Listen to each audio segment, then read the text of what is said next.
Walking through the doors of the WMI as director for the first time, I couldn't help but think, but what a wonderful treasure this is, not only to New Harmony, but to Southern Indiana and to the nation. The Working Men's Institute was founded in 1838 by William Maclure. And Maclure was a man of science. He was a geologist, and he was the president of the Academy of Natural Sciences in Philadelphia. Besides being a scientist, he had very strong opinions on politics and education. Many of those views that he held were mirrored by that of Robert Owen.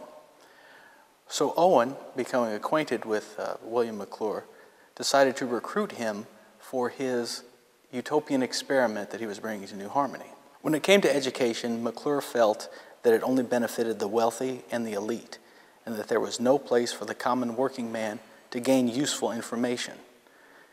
He felt that the common working man does not need Greek and Latin and rhetoric, all those highbrow topics being discussed at the university level at the time. He felt the laborers need a place where they can learn useful information that they can apply to their lives, to their vocation, to their families, all for the betterment of the community. So that was the genesis behind the creation of the Working Men's Institute. We have historic treasures here, we have scientific treasures, we have some items that the Smithsonian doesn't even have. Things like our shell collection and various specimens that are probably the best in the world, better than any other museum collection. Geology was very important. William Maclure was a geologist. Two of Robert Owen's sons later became geologists, and we have this wonderful collection of rocks and mineral specimens. Last year, we partnered with Dr. William Elliott from the University of Southern Indiana. He guest curated an exhibit which is up, and all the same specimens are there, but they're displayed in a much more aesthetically pleasing fashion, and we have the history of Maclure's influence on American geology and some of his contemporaries as well. The collection, the museum collection at the WMI, encompasses a vast variety of items. One of our, probably the centerpiece of our collection is Old Fly, a cavalry horse during the Civil War. It's one of the things that people know the WMI for, is the bones of Old Fly, the only skeletal horse from the Civil War on display that we are aware of.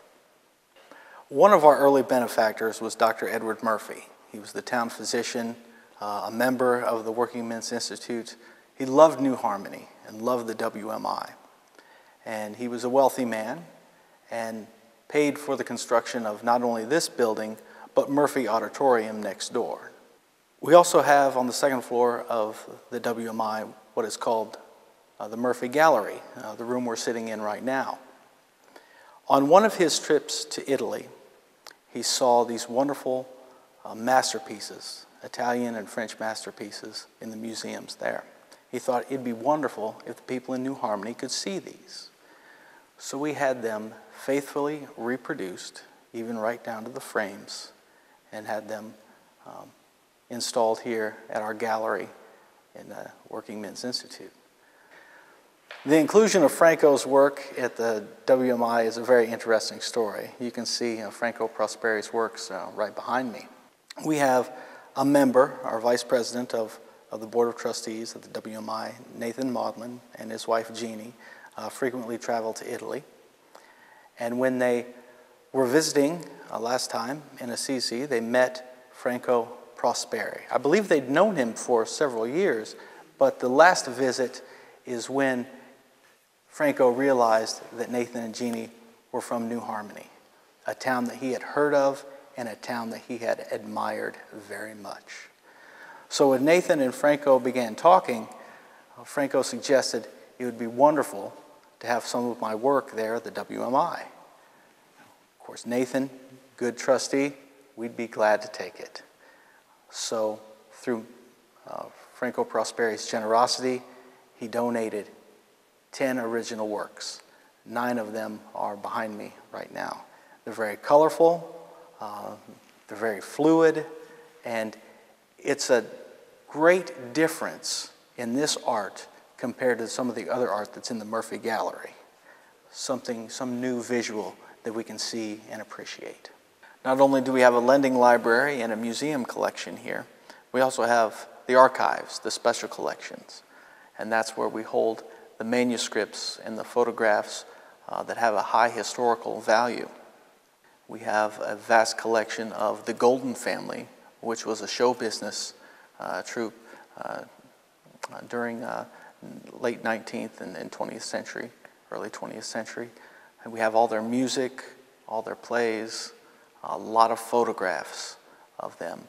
We also have some artifacts associated with that family, some costumes that they wore on stage. It's a very noteworthy family of New Harmony. We also have correspondence and papers of William Maclure here as well.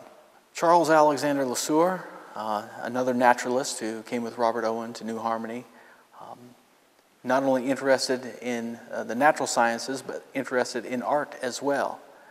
And we have a few of his original works as well. We have one very nice framed painting of his in our collection. This harmonist wagon was built in New Harmony in 1825 and used by the harmonists on their return to Pennsylvania after they had sold the town and the property to Robert Owen. We received this during the centennial year of 1914 to mark the celebration in New Harmony, and it's been on display here at the Working Men's Institute for many years. Another interesting collection piece at our museum is the Pat Lion, which we believe is the oldest firefighting apparatus on display in the country. This was purchased by Father Rapp from Philadelphia and brought here in case there were any fires in New Harmony, that the townspeople would be able to combat the inferno. The artillery piece we have on the front lawn is German. It's stamped on the breech 1917. That is a German Minenwerfer, and that translates into mine thrower. It's a trench mortar used during the trench warfare of World War I. After the war, somehow it found its way back to New Harmony. It's been on the front lawn for decades, and very few people remember a time where it wasn't. Last year, we buried a time capsule in the backyard of the Working Men's Institute. This was a project of a very dedicated lady and some of her associates here in New Harmony. She spent months soliciting and collecting stories from the public, either photographs or memories written down. And they're all in this vault now that is buried in the backyard of the WMI. It will be opened in 100 years. So people 100 years from now can open that and see what life was like in New Harmony in 2014, 2015. Last year we completed a wonderful project, the creation of the Room for the Dissemination of Useful Knowledge. We wanted a public meeting room, a room for our programs, a room that we can show PowerPoint presentations and other audiovisual aspects. So we have a nice open room. It is available for any organization to come in and use that room and give people yet another reason to come to the Working Men's Institute.